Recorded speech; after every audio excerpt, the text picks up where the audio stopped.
കവിത. കഴിഞ്ഞ പ്രാവശ്യം നമ്മൾ കിഡൂസ് മമ്മി ചാനലിലൂടെ എന്റെ പ്രഗ്നൻസി ആൻഡ് ഡെലിവറി സ്റ്റോറിയുടെ പാർട്ട് 1 ആണ് കണ്ടിട്ടുണ്ടായിരുന്നത് അല്ലേ. അപ്പൊ നമ്മൾ ഇന്ന് എനിക്ക് കണ്ടിന്യൂ ചെയ്യാൻ പോകുന്നത് പാർട്ട് 2 ആണ്, ആ സ്റ്റോറിയുടെ ബാക്കിയുള്ള ഭാഗം. അപ്പൊ നമുക്ക് ഒട്ടും താമസിക്കാതെ തന്നെ വീഡിയോയിലേക്ക് പോവാം.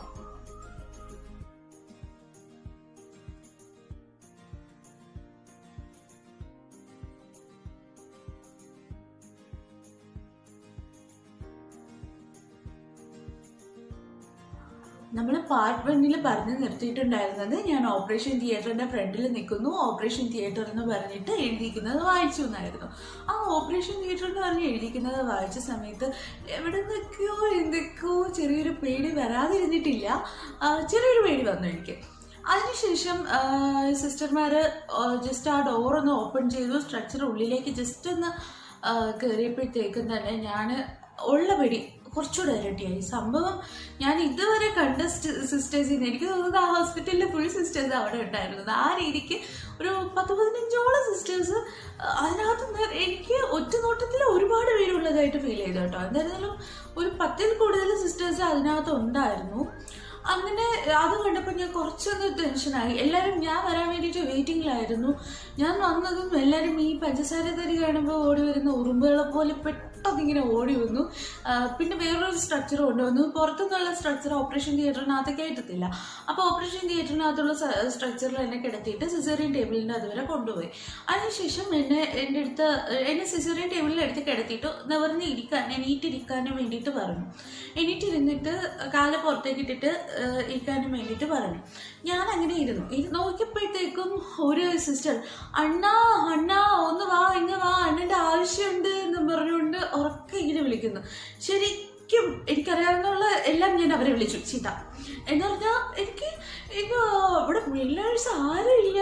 അങ്ങനെ ഇരുന്നപ്പോഴത്തേക്ക് അവരെ വിളിച്ചു വരുത്തതാണ്. എനിക്കത് കേട്ടപ്പോഴത്തേക്ക് എനിക്കങ്ങ് ടെൻഷനായി, എന്തോ അങ്ങ് വല്ലാണ്ട് ഞാനായപ്പോൾ എന്തിനാണ് ഇവരിങ്ങനെ വിളിച്ചു വരുന്നത്. എനിക്കത് പറയണമെന്നുണ്ട്, പക്ഷെ പേടി കാരണം ഞാൻ മിണ്ടാതിരുന്നു.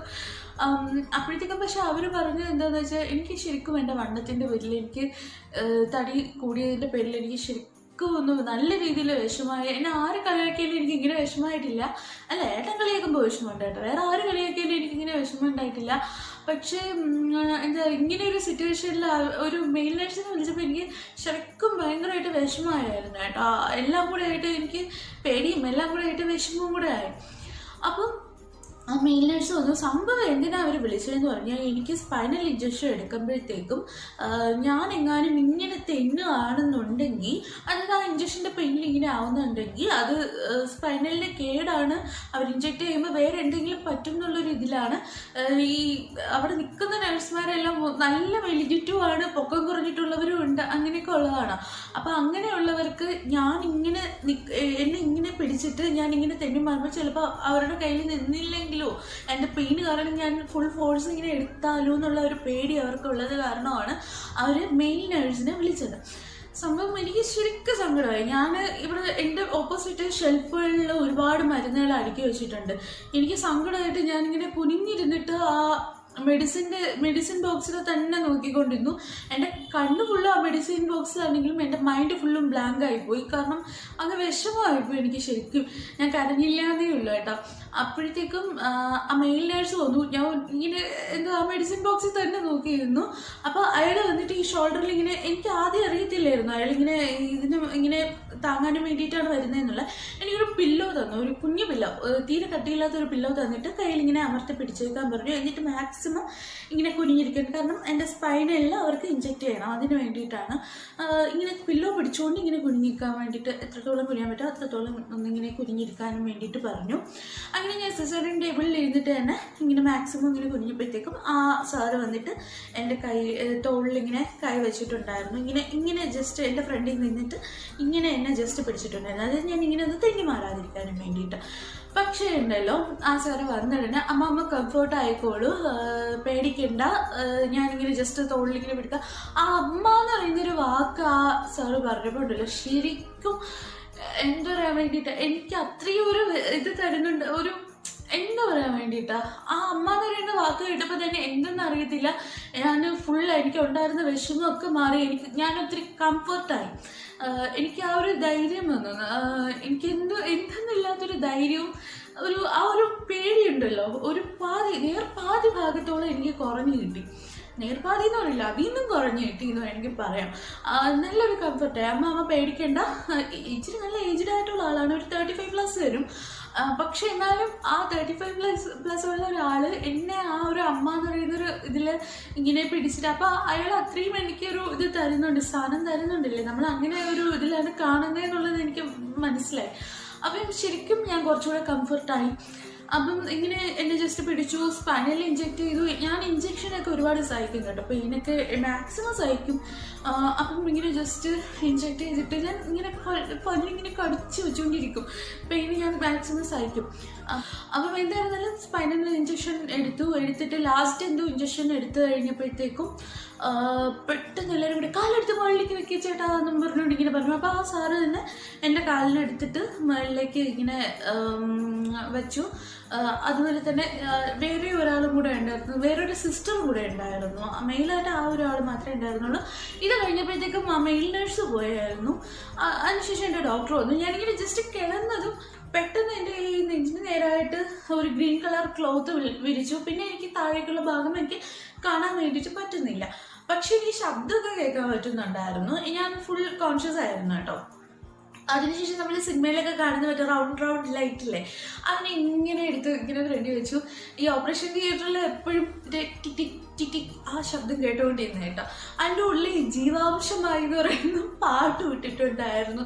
ശരിക്കും ഇറിറ്റേറ്റഡ് ആയിരുന്നു കേട്ടോ പാട്ട് കേട്ടപ്പോൾ. എനിക്ക് ഭയങ്കര ഇഷ്ടമുള്ള പാട്ടാണ്, എന്നാലും ഇങ്ങനെ ഒരു സിറ്റുവേഷനിൽ പാട്ട് ഇട്ടേക്കുന്നത് നമ്മൾ റിലാക്സ് ആവാനും വേണ്ടിയിട്ടാണ്. പക്ഷെ ഞാൻ ഭയങ്കരമായിട്ട് ഇറിറ്റേറ്റഡ് ആയിപ്പോയി. ഒന്ന് ഓഫ് ചെയ്യുമോ ആ സാധനം എന്ന് പറയാനും വേണ്ടിയിട്ട് തോന്നിപ്പോയി. ആ രീതിക്ക് എന്തോ, കാരണം നമ്മൾ ടെൻഷൻ അടിച്ചിരിക്കുകയില്ലേ, അതുകൊണ്ടായിരിക്കണം. ഞാൻ ആ ടിക് എന്നുള്ള ശബ്ദത്തിൽ മാത്രം ഇങ്ങനെ മൈൻഡ് ഇങ്ങനെ ഇതാക്കിയിട്ട് ഇങ്ങനെ ചുമ്മാ അങ്ങ് കിടന്ന് ഏകദേശം ഒരു 5 മിനിറ്റ് എന്തിനാൻ വേണ്ടിയിട്ട് കുറച്ച് നേരം, വളരെ കുറച്ച് നേരം ആയപ്പോഴത്തേക്കും എന്താണ് നമ്മൾ ചെയ്യുന്നതെന്നുള്ളത് നമുക്ക് അറിയില്ലല്ലോ, നമുക്ക് ശബ്ദങ്ങൾ മാത്രമേ കേൾക്കാൻ പറ്റുന്നുള്ളൂ. ഡോക്ടർ ഇങ്ങനെ പെട്ടെന്ന് ഒരു വാവേനെ ഇങ്ങനെ എടുത്ത് പൊക്കി കാണിച്ചു, നമ്മൾ ബാഹുബലിയിൽ കാണിക്കുന്ന പോലെ ഇങ്ങനെ എടുത്ത് കാണിച്ചപ്പോഴത്തേക്കും സ്ക്രീൻ ഇങ്ങനെ താഴ്ത്തിയിട്ടായിരുന്നു പെട്ടെന്ന് ഇങ്ങനെ കാണിച്ചപ്പോഴത്തേക്കും ഞാനിങ്ങനെ എൻ്റെ വാവയൊന്നും എനിക്ക് പെട്ടെന്ന് എനിക്ക് കുറച്ച് അക്സെപ്റ്റ് ചെയ്യാൻ വേണ്ടിയിട്ട് ഒരു ബുദ്ധിമുട്ട്. കാരണം ഞാൻ പറയില്ലേ, ഞാൻ നോർമൽ ഡെലിവറിക്ക് വേണ്ടിയിട്ട് പ്രിപ്പയർ ആയിരുന്നു. എനിക്ക് പെയിൻ ഒന്നും അറിയാൻ പറ്റാതെ എന്നെ ഇത്ര പെട്ടെന്ന് എൻ്റെ വാവ വരും എന്നുള്ളത് ഞാൻ സ്വപ്നത്തിൽ പോലും വിചാരിച്ചിട്ടുണ്ടായിരുന്നില്ല. അപ്പം കയറുന്നതും ഉടനെ തന്നെ ഞാൻ ഈ എൻ്റെ രജിസ്റ്ററിൻ്റെ വീഡിയോ ഒക്കെ കണ്ടിട്ടുണ്ടെങ്കിലും യൂട്യൂബിൽ കണ്ടിട്ടുണ്ടെങ്കിലും ഇത്രയേ ഉള്ളൂ സംഭവം എന്നുള്ളത് ഞാൻ മനസ്സിലാക്കിയത് അപ്പോഴായിരുന്നു. അതായത് കയറുന്നതും കിടക്കുന്നതും ഇഞ്ചക്ഷൻ തരുന്നതും കിടക്കുന്നതും എല്ലാം ഒരുമിച്ച് പെട്ടെന്ന് വാവേനെ എടുത്തിട്ട് ഇങ്ങനെ കാണിച്ചു തന്നു.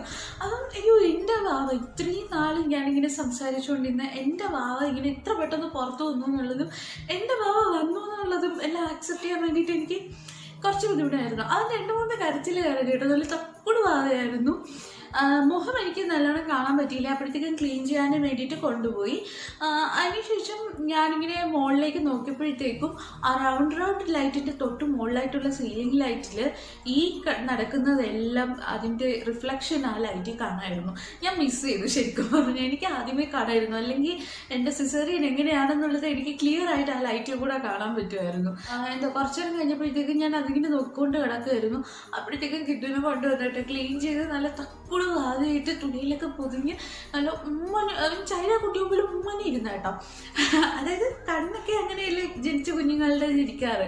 അങ്ങനെ കൊണ്ടുവന്നിട്ട് എൻ്റെ കവലിനോട് ഇങ്ങനെ ചേർത്ത് വെച്ചിട്ട് എൻ്റെ അടുത്ത് സിസ്റ്റർ പറഞ്ഞു, എനിക്ക് അവനെ കണ്ടിട്ട് എനിക്ക് സന്തോഷമാണ്. എന്താ ഞാൻ പറഞ്ഞില്ലേ എനിക്ക് എന്താണെന്ന് എനിക്ക് തന്നെ പറയാൻ അറിയത്തില്ല. എനിക്ക് സങ്കടം വന്നു പെട്ടെന്ന്. എൻ്റെ കണ്ണിൽ 2 ഡ്രോപ്സ് പോയി. എനിക്ക് സന്തോഷം വന്നു. അതിന് ബേബി ബോയ് ആണെന്നുള്ളത് പറഞ്ഞായിരുന്നു. ഞാൻ എക്സ്പെക്ട് ചെയ്തിരുന്നത് ബേബി ഗേൾ ആണ് കേട്ടോ. പക്ഷെ എന്നെ കണ്ട് എല്ലാവരും പറഞ്ഞിരുന്നത് ബേബി ബോയ് എന്നാണ്. പിന്നെ ഒരു പ്രാർത്ഥന ഉണ്ടായിരുന്നുള്ളൂ, ഹെൽത്തി ആയിട്ടുള്ളൊരു വാവ വരണം എന്നുള്ളത്. അവൻ ഹെൽത്തി ആയിട്ട് തന്നെയാണ് വന്നിട്ടുണ്ടായിരുന്നത്. ആ പ്രാർത്ഥന എന്തായാലും സഫലമായി. ഓക്കെ, അങ്ങനെ അവനെ ഇങ്ങനെ സിസ്റ്റർ കവളിൻ്റെ അവിടെ ഇങ്ങനെ കൊണ്ടുവന്നിട്ട് എൻ്റെ അടുത്ത് ഒരു ഉമ്മ കൊടുക്കാൻ വേണ്ടിയിട്ട് പറഞ്ഞു. ഞാനൊരു ഉമ്മ കൊടുത്തു. അയ്യോ, എന്ത് സോഫ്റ്റ് ആയിരുന്നു എന്നറിയാമോ. അതിനുശേഷം ഞാനിങ്ങനെ ജസ്റ്റ് ഇങ്ങനെ ഫേസ് നോക്കിയിട്ട് അവരെ ഒന്ന് കൊണ്ടുപോയി. എനിക്ക് പിന്നെ ഒരു ആഗ്രഹം ഉണ്ടായിരുന്നേ, അവനെ പുറത്ത് കൊണ്ടുപോകുമ്പോഴത്തേക്കും ഏട്ടൻ തന്നെ മോനെ കയ്യിൽ ആദ്യം എടുക്കണം എന്നുള്ള. കാരണം നമ്മൾ തമ്മിലൊരു ഇതുണ്ടായിരുന്നു. എനിക്ക് ബേബി ഗേളിനായിരുന്നു ഏറ്റവും കൂടുതൽ ഇഷ്ടമുള്ളത്, ഏട്ടനും ബേബി ബോയിനായിരുന്നു ഇഷ്ടമുണ്ടായിരുന്നത്. അപ്പോൾ ഏട്ടൻ സംസാരിക്കുമ്പോൾ, ഞാൻ പ്രഗ്നൻ്റ് ആയിരുന്നപ്പോഴൊക്കെ വയറിൽ തൊട്ടിട്ട് അവൻ്റെ അടുത്ത് സംസാരിക്കുമല്ലോ, അങ്ങനെ സംസാരിച്ചപ്പോഴെല്ലാം മോനെന്നുള്ള രീതിയിൽ തന്നെയാണ് ഏട്ടൻ സംസാരിച്ചിട്ടുണ്ടായിരുന്നത് കേട്ടോ.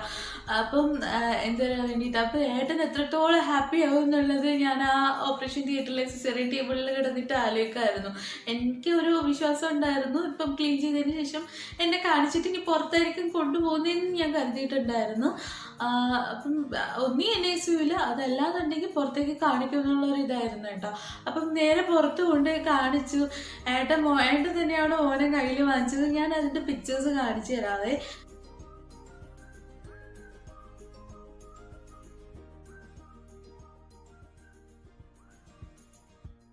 എന്നെക്കാട്ടിലും ഹാപ്പി ആയത് ഏട്ടനാണ്. ഞാൻ ഹാപ്പിയാണ്, അഫ്കോഴ്സ് ഞാൻ എപ്പോഴും ഹാപ്പിയാണ്. പക്ഷേ എന്നാലും എൻ്റെ ഏട്ടന് ഭയങ്കര സന്തോഷം. ഏട്ടൻ ഒരുപാട് ആഗ്രഹിച്ചിരുന്നു ഇങ്ങനൊരു വാവനെ കിട്ടാൻ വേണ്ടി. അദ്ദേഹത്തെ ഒരു തക്കുടുമായിട്ടുള്ള ഒരു ബേബി ബോയിനെ കിട്ടാൻ ഏട്ടന് വലിയൊരു ആഗ്രഹം ഉണ്ടായിരുന്നു കേട്ടോ. അങ്ങനെ ഏട്ടനും ഞാനും ഹാപ്പിയായി മോനെ കണ്ടിട്ട്. പിന്നെ ഏട്ടൻ കണ്ടതൊക്കെ ഞാൻ പിന്നീടാണ് കേട്ടോ അറിയുന്നതെല്ലാം. ഞാൻ അപ്പോഴും സിസേറിയൻ ടേബിളിൽ തന്നെയാണല്ലോ ഞാൻ. പക്ഷെ മനസ്സിലിങ്ങനെ കണ്ടുകൊണ്ടിരിക്കുകയാണ്. ഏട്ടൻ കാണുമ്പോൾ ഏട്ടൻ ഉറപ്പായിട്ടും ഹാപ്പി ആയിരിക്കും. കരയുന്നൊന്നും പ്രതീക്ഷയില്ല കേട്ടോ ഇങ്ങനെ സന്തോഷം കൊണ്ടിട്ട്. അങ്ങനെ എൻ്റെ സ്റ്റിച്ചിങ് ഒക്കെ കഴിഞ്ഞു. സ്റ്റിച്ചിങ് കഴിഞ്ഞ് വേറൊരു സ്ട്രക്ചറിലേക്ക് എന്നെ എടുത്ത് കിടത്തി. അതിനുശേഷം എന്നെ നേരെ പോസ്റ്റ് ഓപ്പറേറ്റീവ് ICUവിലേക്ക് കൊണ്ടുപോയി. പോസ്റ്റ് ഓപ്പറേറ്റീവ് ICU എന്ന് പറഞ്ഞു കഴിഞ്ഞാൽ നമ്മൾ എന്താ പറയാൻ വേണ്ടിയിട്ട് ഡെലിവറി കഴിഞ്ഞവരെ മാത്രം കിടത്തുന്ന ഒരു ICU അല്ല കേട്ടോ. അവിടെ യൂട്രസ് റിമൂവ് ചെയ്തത് അങ്ങനെയൊക്കെയുള്ള കുറേ കാര്യങ്ങൾ ഉള്ള സിസേറിയൻ കഴിഞ്ഞവരും എല്ലാവരും കൂടെയുള്ള ഒരു പോസ്റ്റ് ഓപ്പറേറ്റീവ് ICU ആയിരുന്നു. ശരിക്കും അതായിരുന്നു എനിക്ക് ഭയങ്കര ഒരു ഇറിറ്റേഷനും. അതുപോലെ തന്നെ എനിക്ക് എന്താ ഞാൻ ഉണർന്നിരുന്നിട്ട് നേരം വെളുപ്പിച്ചു എന്ന് വേണമെങ്കിൽ പറയാം.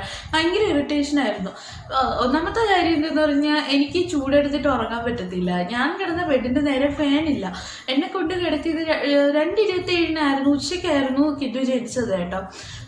അപ്പം ആ സമയത്ത് എന്നെ സ്റ്റിച്ചൊക്കെ ചെയ്തൊരു 3-3:30 ആവുന്നതിന് മുന്നേ തന്നെ എന്നെ അവിടെ കൊണ്ട് കിടത്തിയായിരുന്നു. അപ്പം ICUവിൽ കിടന്നപ്പോഴത്തേക്കും എനിക്കാണെങ്കിൽ എന്തോ പ്രോബ്ലമൊന്നും ഇല്ല. നല്ല AC ഉണ്ട്, നല്ല സുഖമായിട്ട് തന്നെ കിടന്നു. വേറെ ബുദ്ധിമുട്ടൊന്നും അറിഞ്ഞില്ല. ഒരു ഈവനിങ് കഴിഞ്ഞപ്പോൾ, ഒരു സന്ധ്യയൊക്കെ കഴിഞ്ഞപ്പോഴത്തേക്കും ഭയങ്കരമായിട്ടുള്ള ചീത്തവിളി കേൾക്കാൻ തുടങ്ങി. സംഭവം എന്താണെന്ന് പറഞ്ഞാൽ എൻ്റെ നേരെ ഓപ്പോസിറ്റിൽ ഒരു സ്പെഷ്യൽ ബെഡിലായിട്ട് ഒരു നല്ല വയസ്സായിട്ടുള്ള ഒരു അമ്മൂമ്മ. നല്ല വയസ്സായിട്ട് ആളില്ല കേട്ടോ, ഇച്ചിരിയേ ഉള്ളൂ. പക്ഷെ കാണാനൊക്കെ നല്ല സുന്ദരി അമ്മൂമ്മ. ആ അമ്മൂമ്മേനെ അവിടെ കിടത്തിയൊക്കെയാണ്. സംഭവം എന്താണെന്ന് പറഞ്ഞു കഴിഞ്ഞാൽ എനിക്കും കയ്യിൽ 5 മിനിറ്റ് തോറും BP നോക്കുന്ന സംഭവം, ECGക്ക് ഉള്ള സംഭവം, പിന്നെ ഈ വിരലിൽ പൾസ് നോക്കുന്നത്, അങ്ങനെ കയ്യിൽ ട്രിപ്പ്, അങ്ങനെ മൊത്തത്തോടെ ഉയറിലായിരുന്നു എന്നെ കിടത്തിയിരുന്നത് കേട്ടോ ICUവിൽ. അതുപോലെ തന്നെ തടിയുള്ളത് കാരണം എൻ്റെ സ്ട്രോക്ക് വരാനുള്ള ഇത് സാധ്യതയുണ്ടെന്നോ അങ്ങനെ മറ്റും പറഞ്ഞിട്ട് എൻ്റെ കാലിൽ എന്തോ BP നോക്കുന്ന മെഷീൻ പോലെ തന്നെ ഇങ്ങനെ മസാജ് ചെയ്യുന്ന പോലത്തെ ഒരു തരം സാധനം കാലിൽ 2 കെട്ടിയിട്ടുണ്ടായിരുന്നു. എനിക്കത് അറിയത്തില്ല കേട്ടോ, ഞാൻ ആദ്യമായിട്ടാണ് കേൾക്കുന്നത്. അങ്ങനെ കിട്ടിയിട്ടുണ്ടായിരുന്നു. പിന്നെ എനിക്ക് ഓക്സിജൻ മാസ്ക് വെച്ചിട്ടുണ്ടായിരുന്നു. സിസേറിയൻ നടന്നെടുത്ത് വെച്ചിട്ട് എനിക്ക് ഓക്സിജൻ മാസ്ക് വെച്ചിട്ടുണ്ടായിരുന്നു.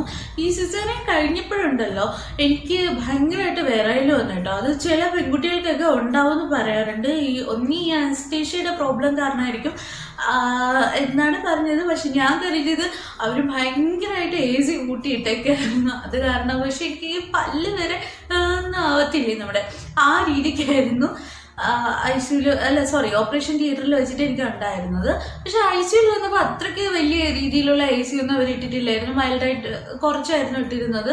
അപ്പം താങ്ങാൻ പറ്റുന്ന തണുപ്പായിരുന്നു. എന്നിട്ടും എനിക്ക് കമ്പിളിയൊക്കെ പൊതിച്ച് തന്നു അവർ. അപ്പോൾ എന്താ പറയാൻ വേണ്ടിയിട്ടാണ്, രാത്രി ഉറങ്ങാൻ നേരം ആയപ്പോൾ എനിക്ക് ഞാൻ 7 മണിക്ക് കട്ടൻ ചായ കുടിച്ചതായിരുന്നു കേട്ടോ. അങ്ങനെ രാത്രി ഒരു 9:30 ആയപ്പോഴത്തേക്കും എനിക്ക് ബന്നും കട്ടനും തന്നു. ഒരു 8 മണിയൊക്കെ ആയപ്പോൾ ഏട്ടനെ കയറ്റി വിട്ടു. അങ്ങനെ ഏട്ടൻ എന്നെ കണ്ടിട്ട് പോയി. ഏട്ടൻ വന്നപ്പോഴത്തേക്കും ആണെന്ന് തോന്നുന്നു എനിക്ക് ബന്നും കട്ടനും കൂടെ കൊണ്ടുവന്നിട്ടുണ്ടായിരുന്നു. അങ്ങനെ 9 മണിക്ക് കട്ടൻ ഞാൻ ഇത്ര വലിയ ഫ്ലാസ്കിൽ ഉണ്ടായിരുന്നു. കട്ടൻ അത്രയും ഞാൻ കുടിച്ച് തീർത്തു. ബന്ന് 2 കഴിച്ചു കേട്ടോ. അന്ന് എനിക്ക് ഓർമ്മയുണ്ട്, കാരണം വിശന്നിരിക്കുമായിരുന്നല്ലോ. അങ്ങനെ ബന്ന് 2 അങ്ങനെ സമയം കഴിച്ചു. അതിനുശേഷം എന്താ പറയാൻ വേണ്ടിയിട്ട് ഞാനിങ്ങനെ റൈറ്റ് സൈഡ് കഴിഞ്ഞപ്പോഴത്തേക്കും ഒരു പെൺകുട്ടി ഉണ്ടായിരുന്നു. പെൺകുട്ടി എൻ്റെ അടുത്ത് സംസാരിച്ചു, ഇങ്ങനെ കുറേ ഡീറ്റെയിൽസ് എല്ലാം കേട്ടു. എൻ്റെ വീടിൻ്റെ കാര്യവും അവരുടെ കാര്യമൊക്കെ കേട്ടു. എല്ലാം കഴിഞ്ഞപ്പോഴത്തേക്കും ഇപ്പുറത്തെ സൈഡിൽ വേറൊരു ആള്, എൻ്റെ ലെഫ്റ്റ് സൈഡിൽ വേറൊരാളെ കൊണ്ട് കിടത്തിയായിരുന്നു. യൂട്രസ് റിമൂവ് ചെയ്ത കേസായിരുന്നു. റൈറ്റ് സൈഡിൽ ഉണ്ടായിരുന്നത് സിസേറിയൻ കേസായിരുന്നു കേട്ടോ. അവര് സെക്കൻഡ് ടൈം ആയിരുന്നു സിസേറിയൻ ചെയ്യുന്നത്.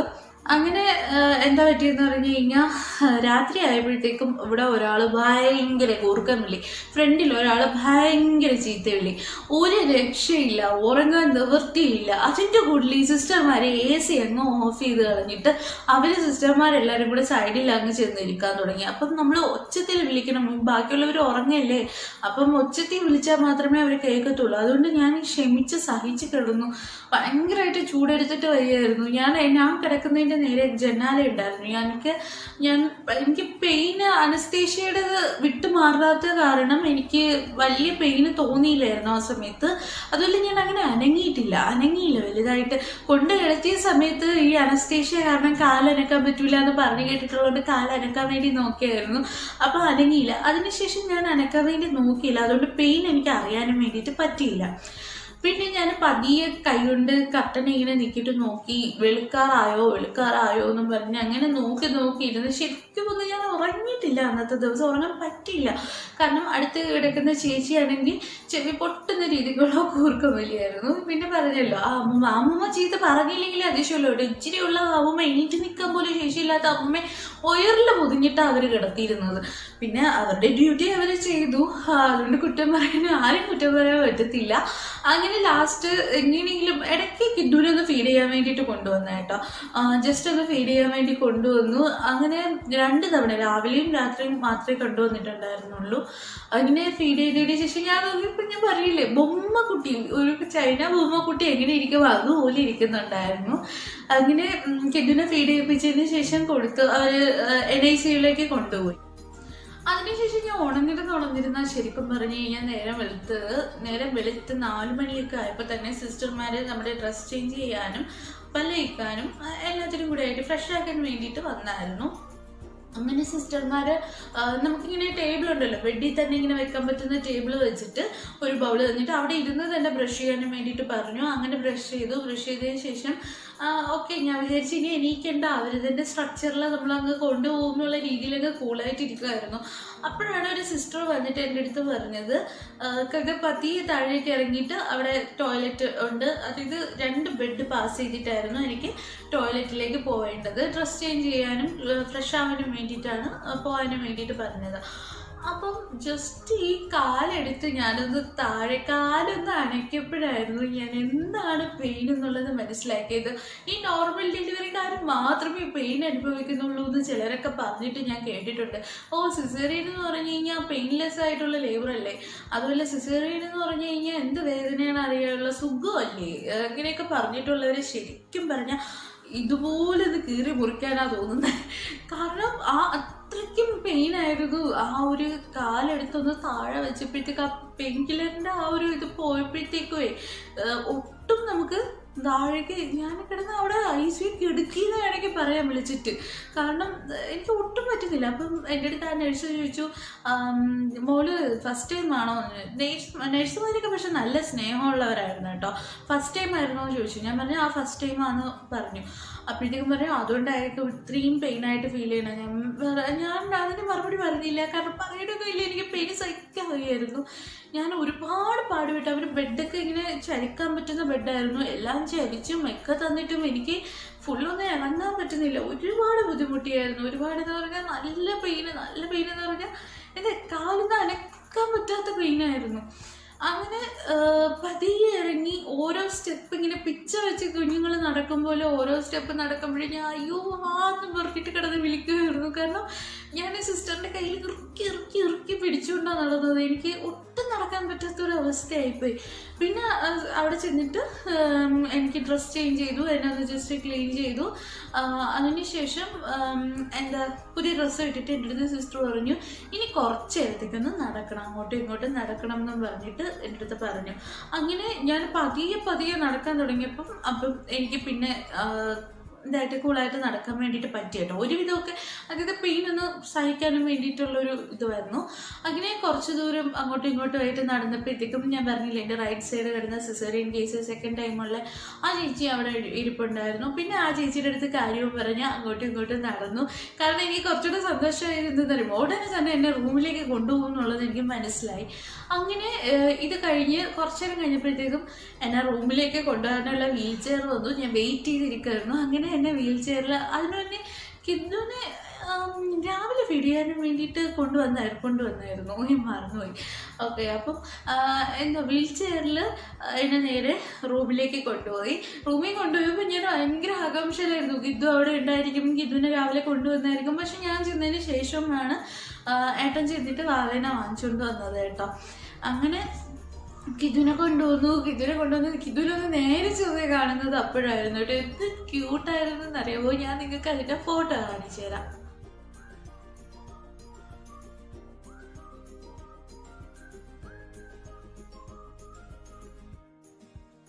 രണ്ടാമത്തെ ദിവസം കിതു നല്ല ഉമ്മനിരുന്നു, നല്ല രസമായിട്ടിരുന്നു. പക്ഷെ പതിയെ അങ്ങനെയാണെന്ന് പറഞ്ഞ് ഞാൻ കേട്ടിട്ടുണ്ട്. അമ്നിയോട്ടിക് ഫ്ലൂയിഡിൽ കിടക്കുന്ന കുഞ്ഞുങ്ങളായതുകൊണ്ട് ആണ് ഇങ്ങനെ നല്ല ഉമ്മനി ഇരിക്കുന്നത്. പിന്നെ മെലിയും എന്ന് പറഞ്ഞിട്ട് കേട്ടിട്ടുണ്ടായിരുന്നു. അങ്ങനെ കിതുവിന് ആ ഫോട്ടോയിൽ കാണുന്നവരെ എന്ത് ക്യൂട്ടായിരുന്നു എന്നറിയുമ്പോൾ ശരിക്കും ഞാൻ കണ്ണെടുത്തിട്ടില്ല, അവനിങ്ങനെ നോക്കിക്കൊണ്ടിരിക്കുമായിരുന്നു. അതിനുശേഷം എന്താ റൂമിൽ വെച്ചിട്ട് ഫീഡ് ചെയ്യാനും വേണ്ടിയിട്ട് എനിക്ക് ഒരുപാട് ബുദ്ധിമുട്ടേണ്ടി വന്നു കേട്ടോ. ഈ സിസേറിയൻ കഴിഞ്ഞത് കാരണം ഫീഡ് ചെയ്യാൻ കുറച്ച് ബുദ്ധിമുട്ട് വരും. ക്ലാസ് എടുത്തു, എങ്ങനെയാണ് കുഞ്ഞിനെ പിടിക്കേണ്ടത്, എങ്ങനെയാണ് കുഞ്ഞിനെ ഫീഡ് ചെയ്യേണ്ടത് എന്നൊക്കെ പറഞ്ഞു തന്നിട്ടുണ്ടായിരുന്നു. സിസ്റ്റർമാരൊക്കെ എന്ത് തന്നെ പറഞ്ഞു തന്നാലും ഞാൻ അവനെ വെക്കുമ്പം എനിക്കും ഇതും പറഞ്ഞില്ല. ഞാനിങ്ങനെ ചെയറിലിരുന്നിട്ട് എനിക്ക് കൂടുതൽ ഇങ്ങനെ എന്താ മടങ്ങിയിരിക്കാനൊന്നും പറ്റുന്നില്ല എൻ്റെ സ്റ്റിച്ച് കാരണം. എന്നിട്ട് ഞാൻ കസേരയിൽ ഇരുന്നിട്ട് മടിയിൽ ഇങ്ങനെ പില്ലോ വെച്ചതിന് ശേഷം അതിൻ്റെ പുറത്ത് കുഞ്ഞിനെ വെച്ചിട്ട് കൊടുക്കാൻ തുടങ്ങി. പക്ഷെ അവന് ഇതും കിട്ടുന്നില്ല. അത് കാരണം അവൻ ഭയങ്കര കരച്ചിലായിരുന്നു. അവസാനം ഒരു നിവൃത്തിയില്ലാതെ അവന് നാൻ കൊടുക്കണം എന്നും പറഞ്ഞിട്ട് പറഞ്ഞു. അപ്പം നാൻ കൊടുക്കാൻ നമുക്ക് ആർക്കും താല്പര്യമില്ല. എനിക്ക് ഭയങ്കര നിർബന്ധമായിരുന്നു 6 മാസം വരെ കുഞ്ഞിന് പാല് മാത്രമേ കൊടുക്കത്തുള്ളൂ, വെള്ളം പോലും കൊടുക്കത്തില്ല എന്നുള്ള ഒരു നിർബന്ധം ഉണ്ടായിരുന്നു. കാരണം അതാണ് കുഞ്ഞിന് ഏറ്റവും ഹെൽത്തി എന്ന് പറയുന്നത്. എനിക്ക് അത് കാരണം അങ്ങനെ ഞാൻ ചെയ്യത്തുള്ളൂ എന്നുള്ളൊരു നിർബന്ധം ഉണ്ടായിരുന്നു. അപ്പം ഞാൻ മാക്സിമം എന്നെ ഇങ്ങനെ ശ്രമിച്ചുകൊണ്ടിരിക്കുകയാണ്, ഞാൻ എങ്ങനെയെങ്കിലും എനിക്ക് പറ്റുമോ നോക്കട്ടെ എന്നും പറഞ്ഞിട്ട്. പക്ഷെ നിവർത്തിയില്ലായിരുന്നു. സിസ്റ്റർമാർ പറഞ്ഞു ഒരു നേരമെങ്കിലും കുഞ്ഞിന് പൊടി കൊടുത്തേ പറ്റത്തുള്ളൂ എന്ന് പറഞ്ഞ് എനിക്ക് ഭയങ്കര സങ്കടമായിരുന്നു. ഞാൻ കരഞ്ഞു ശരിക്കും പറഞ്ഞാൽ. അതിനുശേഷം എന്താ പറയാൻ വേണ്ടിയിട്ട് അതിനുശേഷം ഞാനും ഏട്ടനൊക്കെ വിചാരിച്ചു ഈ ഗോകർണത്തിൽ പാലെടുത്തതിന് ശേഷം അത് കുഞ്ഞിന് കൊടുക്കാം എന്നുള്ള രീതിയിൽ. അപ്പോൾ അമ്മമാരും അത് തന്നെ പറഞ്ഞ് ഈ പൊടി കൊടുക്കുന്നതിനെ കണ്ടും അതല്ലേ നല്ലതെന്നും പറഞ്ഞിട്ട് ഗോകർണത്തിൽ പാലെടുത്ത് കുഞ്ഞിന് കൊടുക്കാൻ തുടങ്ങി. അപ്പോൾ പിന്നെ അവൻ്റെ വിശപ്പ് ഒരുവിധമൊക്കെ മാറാൻ തുടങ്ങി. അതിനിടയിൽ കിതുവിന് ഫീഡിങ് കറക്റ്റ് ആവാതെ എന്ത് പറ്റിയെന്ന് പറഞ്ഞു കഴിഞ്ഞാൽ ബെൽറുബിൻ കൂടിയിട്ട് അവന് മഞ്ഞ വരാൻ തുടങ്ങി കേട്ടോ. അങ്ങനെ നമ്മൾ ഒരു ദിവസത്തേക്ക് NICUവിൽ വെക്കേണ്ടി വന്നു. അപ്പോൾ കൂടെ ഞാൻ പറഞ്ഞായിരുന്നു NICUവിൽ വെച്ചാലും ഞാൻ വന്ന് ഫീഡ് ചെയ്യാൻ, നിങ്ങൾ പൗഡർ കൊടുക്കണ്ട എന്നുള്ള രീതിയിൽ ഞാൻ പറഞ്ഞു. പക്ഷെ അവർ പറഞ്ഞു ഈ ലൈറ്റിൻ്റെ കീഴിൽ നിന്ന് എപ്പോഴും കുഞ്ഞിനെ മാറ്റാനും വേണ്ടിയിട്ട് പറ്റത്തില്ല, അപ്പോൾ ഇടയ്ക്കൊക്കെ നിങ്ങളെ വിളിക്കാം, അപ്പോഴത്തേക്കും വന്ന് കൊടുക്കണം എന്ന് പറഞ്ഞു. അപ്പം ഞാൻ എന്ത് ചെയ്യുമെന്ന് പറഞ്ഞു കഴിഞ്ഞാൽ അവർ റൂമിലേക്ക് കോൾ ചെയ്യുമ്പോഴത്തേക്ക് ഞാനും ഏട്ടനും കൂടെ ആയിട്ട് എൻ്റെ ബിൽഡിങ്ങിൻ്റെ നേരെ ഓപ്പോസിറ്റുള്ള ബിൽഡിങ്ങിലാണ് മോൻ കിടക്കുന്നത് കേട്ടോ. അപ്പം ഞാൻ ഈ ബാൽക്കണിയിൽ നിന്നിട്ട് ഇങ്ങനെ നോക്കും. എനിക്ക് അവനവിടെയാണല്ലോ എന്നുള്ള സങ്കടമാണ്. അങ്ങനെ ഞാൻ എന്ത് ചെയ്തു എന്ന് പറഞ്ഞു കഴിഞ്ഞാൽ ഏട്ടൻ്റെ കൈ പിടിച്ച്, എനിക്ക് നടക്കാൻ ബുദ്ധിമുട്ടുണ്ട് എന്നാലും നടന്ന് ആ ബിൽഡിങ്ങിനകത്തൂടെ എനിക്ക് പെയിൻ കില്ലർ തരും. അത് കാരണം വലിയൊരു പെയിൻ എന്ന് പറയാനില്ല, എന്നാലും ബുദ്ധിമുട്ടുണ്ട്. ആ ബിൽഡിങ്ങിനകത്തൂടെ തന്നെ ഞാൻ നേരെ അപ്പുറത്തെ ഓപ്പോസിറ്റുള്ള ബിൽഡിങ്ങിലേക്ക് പോയി, NICUവിലേക്ക് പോകും. അങ്ങനെ NICU എത്തിയിട്ട് NICUവിൽ ഫസ്റ്റ് വരുന്നതും ലെഫ്റ്റ് സൈഡിൽ റൂമുണ്ട്. ആ റൂമിലേക്ക് ഞാൻ നോക്കിയതും ഇച്ചിരി കൂടെയുള്ള കുഞ്ഞുങ്ങൾ, ഞാൻ ഇത്രയൊക്കെ വരുന്ന കുഞ്ഞുങ്ങളൊക്കെ അതിനകത്ത് കിടക്കുന്നതായിട്ടോ. അതും ഫുൾ ഉയരിൽ. ഞാൻ പറഞ്ഞില്ലേ, ഇത്രയും വലിയ എനിക്ക് ICUയിൽ കിടന്നിട്ട് ഇത്രയും ഉയരിട്ടപ്പോൾ എനിക്ക് എന്ത് ബുദ്ധിമുട്ടുണ്ടായിരുന്നു. തീരെ കുഞ്ഞു കുഞ്ഞു കുഞ്ഞു പിള്ളേരുകളെ ഒരുപാട് പേരുണ്ട്, കുറച്ച് പേരല്ല, ഒരുപാട് പേര് ഇങ്ങനെ അതിനകത്ത് ഇങ്ങനെ മൂക്കിലൊക്കെ ട്യൂബ് കൊടുത്തിട്ടൊക്കെ കിടത്തിയിരിക്കുന്നു. അപ്പം അവിടെ ബ്രസ്റ്റ് ഫീഡിങ്ങിനുള്ള ഏരിയ ഉണ്ട്. ആ ഏരിയയിൽ ചെന്നിട്ട് ഞാൻ ഇരുന്നായിരുന്നു. എൻ്റെ അകത്തായിട്ടില്ല, ഞാൻ മാത്രമേ കയറിയുള്ളൂ. അപ്പം ആ ഏരിയയിൽ ചെന്നിട്ട് ഇരുന്നപ്പം ഞാൻ ഇരുന്നതിൻ്റെ നേരെയുള്ള നേരെ ആ റൂം അവിടെ കിഡു കിടക്കുന്ന കേട്ടോ. നേരെ എൻ്റെ തൊട്ട് നേരെയായിട്ട് ഒരു കുഞ്ഞിന് മൂക്കിലെ ട്യൂബും കുഞ്ഞ് കയ്യിൽ ട്രിപ്പും കൊടുത്ത് കിടത്തിക്കുന്ന കണ്ടപ്പോൾ എനിക്ക് സഹിക്കാൻ പറ്റില്ല. ഇപ്പം കൂടെ എനിക്ക് ഓർക്കുമ്പോൾ എനിക്ക് സഹിക്കാൻ പറ്റില്ല കേട്ടോ. അങ്ങനെ എന്നിട്ടെന്ന് പറഞ്ഞു കഴിഞ്ഞാൽ ആ അവനെ കണ്ടിട്ട് ഞാൻ അവിടെ ഇരുന്ന് കരയാൻ തുടങ്ങി. കഴിഞ്ഞ് അങ്ങ് കരയാൻ തുടങ്ങി. അത് കരഞ്ഞായിരുന്നു. കരഞ്ഞപ്പോഴത്തേക്കും ഞാൻ ഭയങ്കരമായിട്ടങ്ങ് കരയാൻ തുടങ്ങി. അപ്പോഴത്തേക്കും സിസ്റ്റർ വന്നിട്ട് എൻ്റെ അടുത്ത് കിദുനെ കൊണ്ടുവന്നു. അല്ല, കിദുനെ കൊണ്ടുവന്നില്ല.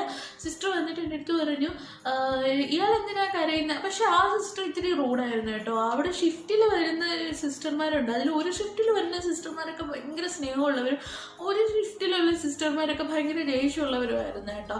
ഇയാൾ എന്തിനാ കരയുന്നത്? ഇത് അയാളുടെ ബേബിയൊന്നും അല്ല എന്ന് പറഞ്ഞു. ഞാൻ പറഞ്ഞു, സിസ്റ്റർ എൻ്റെ ബേബി അല്ലാന്ന് എനിക്കറിയാം, പക്ഷെ എന്നാലും ഒരു ബേബി ഇങ്ങനെ കിടക്കുന്ന കാണുമ്പോൾ ആരായിരുന്നാലും കരഞ്ഞു പോകുന്നു പറഞ്ഞിട്ട് ഞാൻ പറഞ്ഞു. എനിക്ക് അവർ പറഞ്ഞ് ഇഷ്ടപ്പെട്ടില്ല, അതുകൊണ്ടാണ് ഞാൻ അങ്ങനെ പറഞ്ഞത്.